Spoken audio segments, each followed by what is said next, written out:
En segundo lugar, hay que ver las fases. Estas fases van a variar de un paciente a otro. Y la inspección nos va a permitir identificar rápidamente frente a qué estamos. Entonces, ahí nos vamos a fijar detalles tantos como la simetría de los movimientos, de los pliegues, la presencia de edemas, pigmentaciones o telangiectasias. Y el análisis de todos estos hallazgos nos va a informar sobre todo en algunas fases. Por ejemplo, la que ven ahí, la que observan en el cuadro, es una fase de lúpica, donde hay rubicundez de las áreas de la región de la cara, sobre todo de las regiones malares. Dentro de las fases también vemos o hay que valorar el estado anímico. Si hay tranquilidad, si hay euforia o excitación, si hay apatía, si hay depresión o angustia. Si nos encontramos frente a posiciones o posibles intoxicaciones, sea esta por alcohol o alucinógenos. Ciertas enfermedades pueden ser diagnosticadas por la sola inspección facial, tipo la enfermedad de Addison, donde hay una melanodermia llamativa. En la acromegalia, donde hay un prognatismo y los rebordes orbitarios son prominentes. En la enfermedad de Cushing, donde hay una cara de luna con acné e hirsutismo. La esclerodermia, donde se encuentra una piel estirada y la boca redondeada con pliegues radiados. La estenosis mitral, donde hay una rubicundez cianótica de las mejillas con un fondo pálido.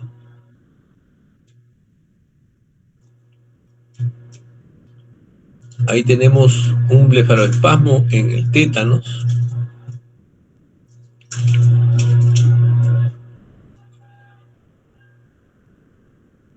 Clásicamente se han descrito algunas otras fases, tales como la fase febril, donde el paciente se presenta ligeramente sudoroso, con los pómulos rosados y los ojos brillantes. La fase hipocrática o peritoneal, con las mejillas hundidas, la nariz afilada, los ojos hundidos, rodeados de un halo rojo azulado.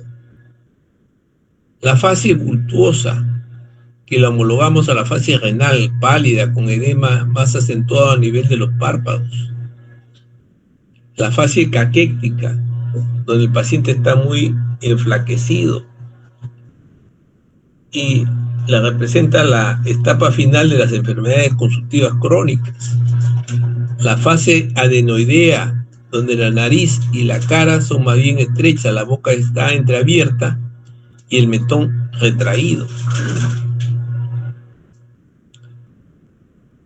Dentro del aspecto físico general hay que valorar la constitución y estado nutritivo en base al peso y la talla. Hay una clasificación en cuanto a la constitución física. La más conocida es la de Kretschmer, donde tenemos la constitución física de los leptosómicos, los delgados, los atléticos y los pícnicos, los gorditos. La de Sheldon, los ectomorfos, los mesomorfos y los endomorfos. Y la de Viola, los microesplácnicos, los normoesplácnicos y los macroesplácnicos.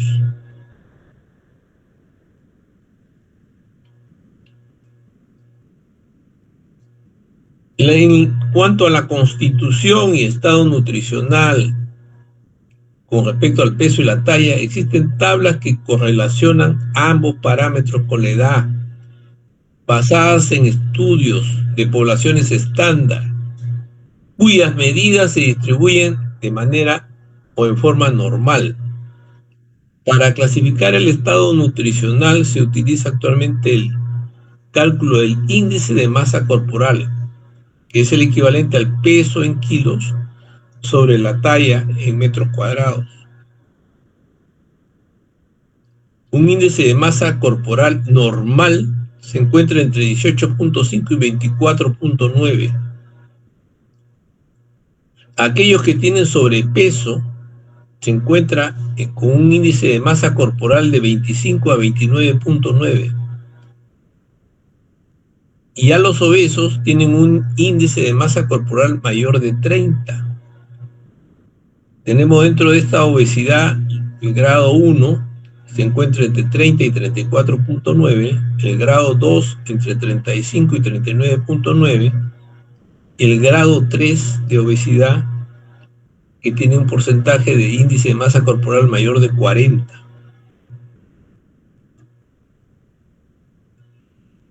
Ahí está dentro del examen físico la fase de manzana y de pera. Dentro del examen físico también vamos a encontrar algunas lesiones típicas, tipo herpes zóster, cuya características son lesiones vesiculosas unilaterales que respetan la línea media. En el cuadro del centro tenemos lesiones en neurofibromatosis, un color café olé, y finalmente un molusco contagiosos en el lado derecho.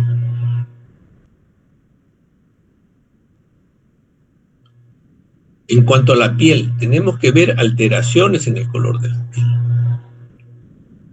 Una de las principales es la cianosis, que es la coloración azulada de piel y mucosas, debido a que en la sangre capilar la hemoglobina reducida sobrepasa los 5 gramos por 100 decilitros.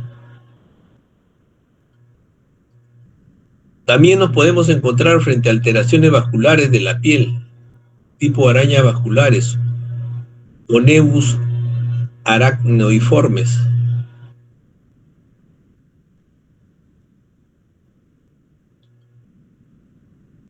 Entre las alteraciones vasculares en la piel también podemos tener las denominadas lesiones tipo púrpura, que son extravasaciones de la sangre a través de capilares cutáneos, que pueden ser puntiformes, petequias, o más extensas, que se denominan equimosas.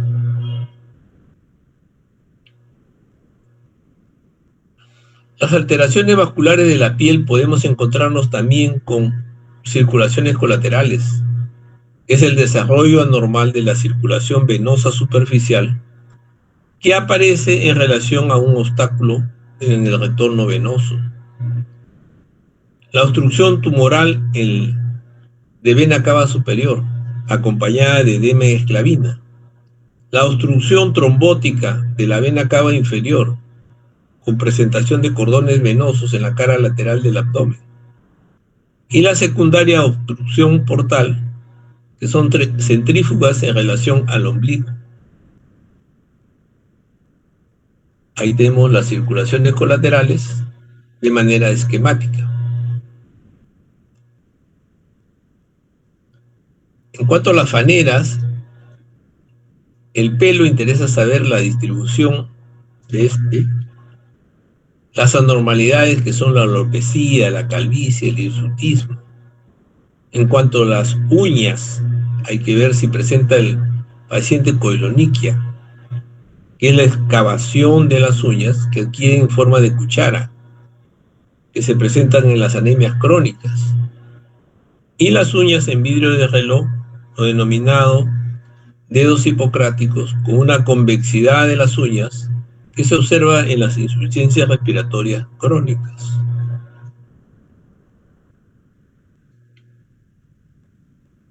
Ahí tienen una coiloniquia y ahí tienen los dedos hipocráticos o empalido de tambor.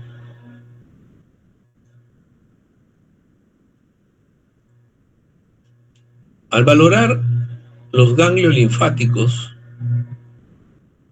pueden expresarse estos por adenopatías de ganglios palpables, linfangitis superficiales donde se encuentran las estrías rojas de la piel que siguen la dirección de los linfáticos superficiales, Y finalmente los linfedemas, que es edema regional por una obstrucción linfática. Ahí tenemos los linfedemas marcados en los miembros inferiores.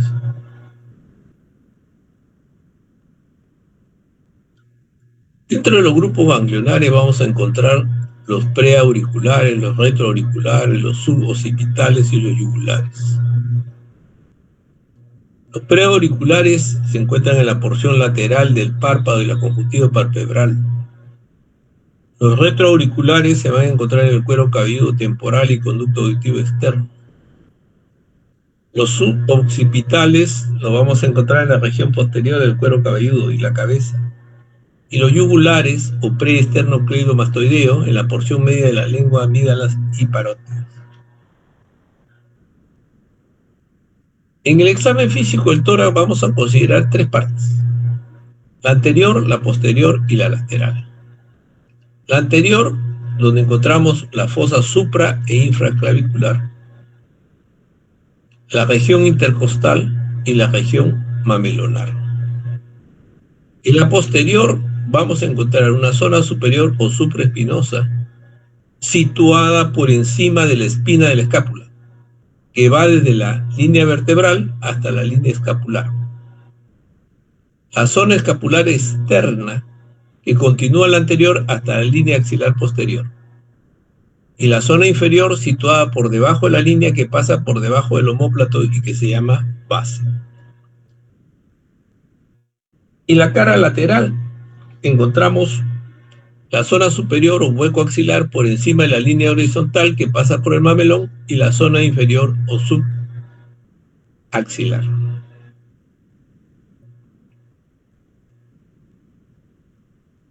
Contamos con 12 vértebras torácicas, 12 costillas o arcos costales a cada lado, la horquilla supraesternal en la parte superior del esternón entre las clavículas y el ángulo esternal de Lewis, que es una proyección ligeramente hacia afuera, palpable, del esternón en el punto de unión del manubrio con el cuerpo,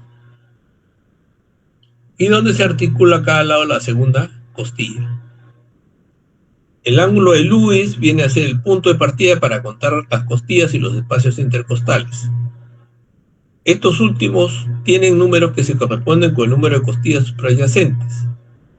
La identificación de estos arcos costales por palpación es habitualmente más fácil a nivel de la línea medio clavicular que en el borde esternal, donde pueden interferir con los cartílagos esternales proximales. El reborde costal se refiere a la superficie proximal de la costilla, que desciende y se aleja del esternón, y el ángulo costal se forma por las intersecciones de los rebordes costales. También podemos trazar en la cavidad torácica lo denominadas líneas imaginarias, que son la línea medio esternal, la línea medio vertebral, la línea medio clavicular, derecha e izquierda, las líneas axilares anterior, media y posterior, líneas imaginarias muy importantes.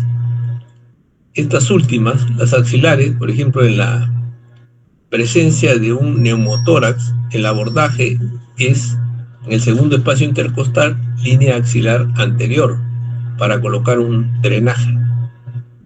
Y la media y posterior, en aquellos pacientes que tienen un derrame pleural o un empiema pleural.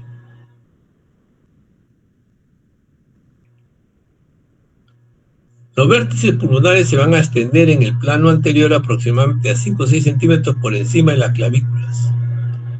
En el plano posterior, los ápices se extienden hasta la primera vértebra torácica. Los límites inferiores del pulmón se localizan en la 10ª vértebra torácica en expiración y en la 12ª en inspiración profunda. Ahí tenemos la topografía pulmonar, la cara anterior, la cara posterior y las dos caras laterales. Ahí tenemos las líneas verticales en la cara anterior, línea medio esternal, la línea paraesternal, la línea medio clavicular.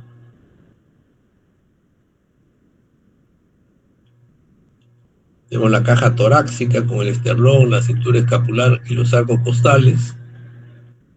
Las líneas verticales de la cara posterior, las líneas escapulares derecha e izquierda y la línea medio espinal.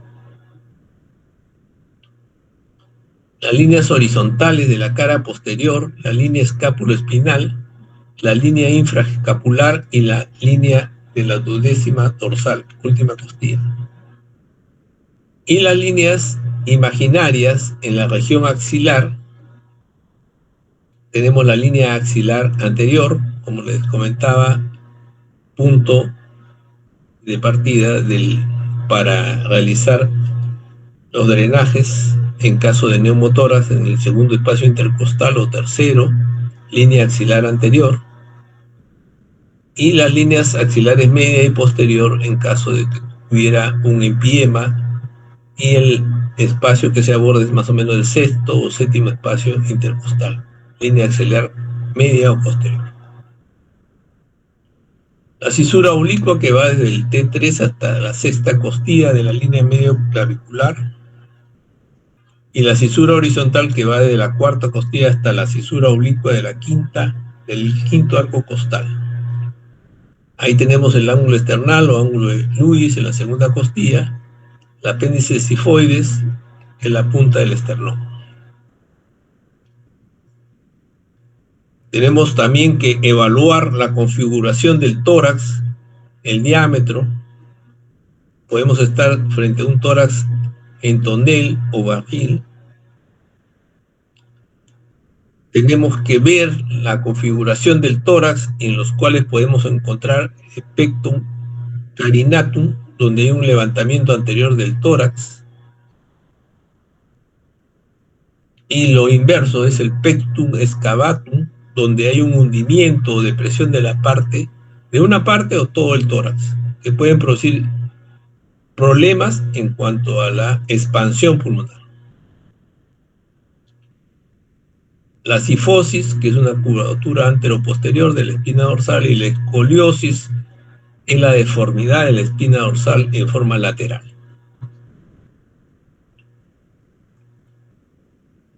Puede haber una combinación cifoescoliosis,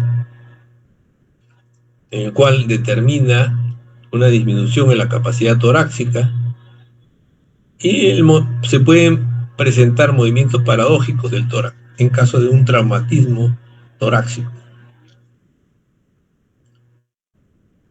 Tenemos que ver en inspección la frecuencia respiratoria. En el adulto es más o menos entre 16 a 20, en niños es de 20 a 30 y recién nacidos de 30 a 50 respiraciones por minuto.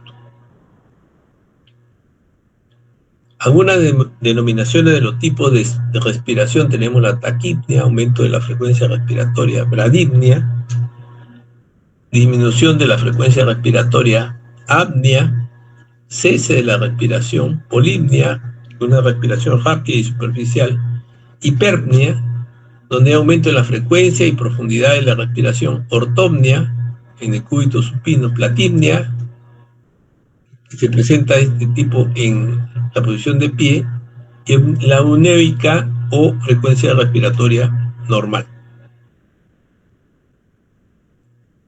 Ahí tenemos las respiraciones patológicas, la de chain stop, donde las respiraciones progresivamente crecientes, al principio con escasa amplitud, alcanzando después una amplitud mayor.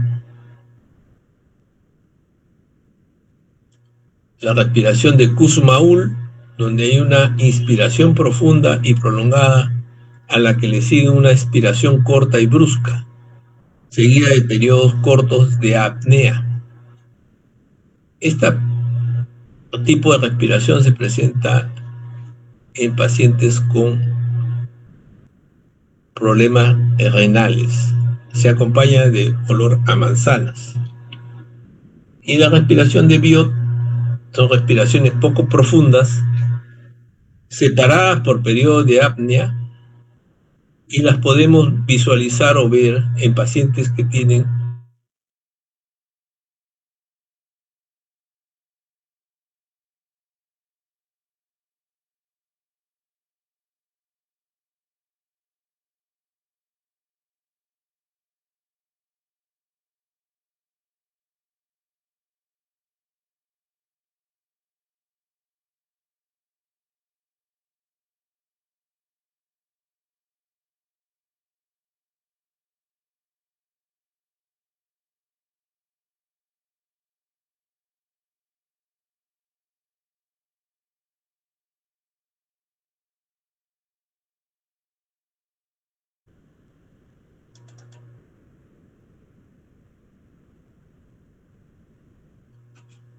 Bueno,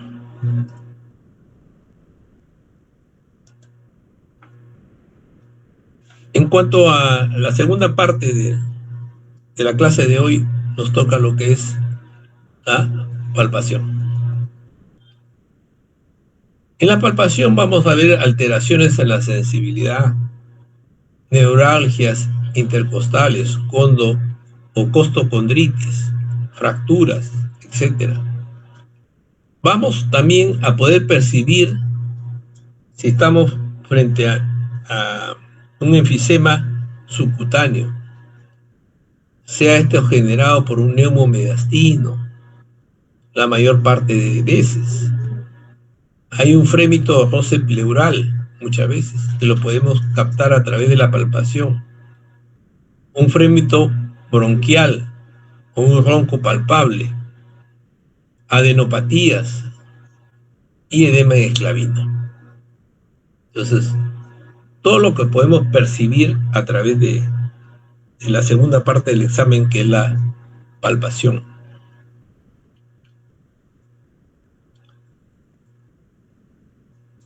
En la palpación valoramos lo que es las vibraciones vocales. Como ustedes ven ahí, las vibraciones vocales se van a explorar con las palmas de las manos, recorriendo comparativamente ambos emitórax, izquierda a derecha o de derecha a izquierda, y se va bajando progresivamente y siguiendo los dedos, los espacios intercostales.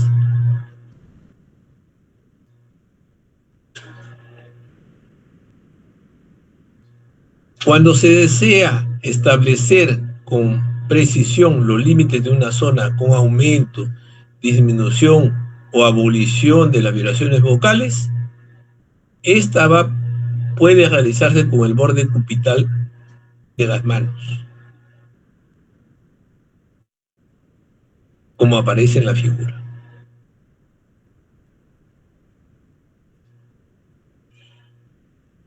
Las vibraciones vocales están disminuidas cuando el tono de voz es alto o la pared torácica es gruesa en los obesos, de manera que solo se considera anormal cuando son asimétricas.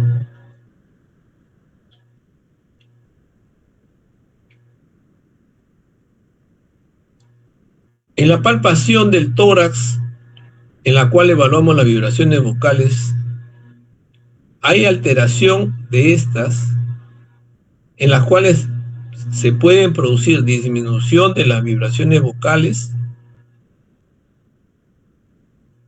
Se va a producir consecuencia de la dificultad en la transmisión del sonido. Por ejemplo, en una obstrucción de la luz bronquial, en atelectasias, en una disminución de la capacidad vibrátil del parénquima en enfisemas pulmonares, en una interposición de líquido-aire entre el pulmón y la pared, derrames pleurales, neumotórax, en un incremento de las vibraciones vocales, en las cuales vamos a encontrar en los cuadros de las condensaciones pulmonares, las neumonías.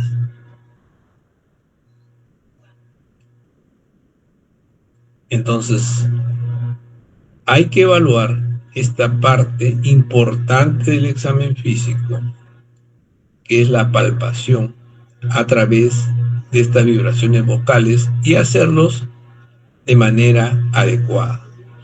De tal forma que si hacen una buena historia y una buena evaluación semiológica, puedan estar frente a un diagnóstico presuntivo adecuado.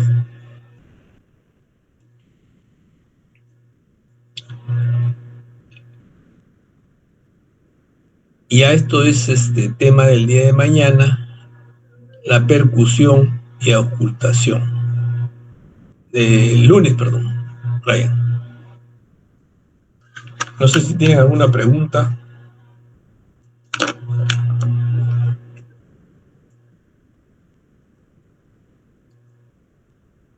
Ryan. No, doctor, por eso que no hay ninguna pregunta de mis compañeros. Así, el lunes seguiremos con la siguiente clase.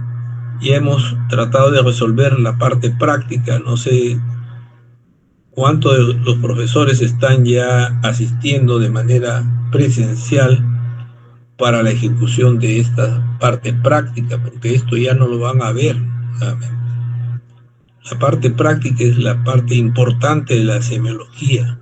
Eso no se puede suplir con clases virtuales. Una clase probablemente sí, pero no la parte práctica. Yo ya estoy desarrollando con los alumnos de mi grupo la parte práctica. La próxima semana ya abordaremos los sonidos o ruidos respiratorios, de tal forma que ya estén preparados para la contingencia más adelante, que ya empiecen ustedes a desarrollar la carrera, primeramente con el internado, luego el SERUM y finalmente la residencia médica o residentado médico. Ok, Brian, eso es todo. Gracias más bien por su atención. A usted, doctor, muchas gracias.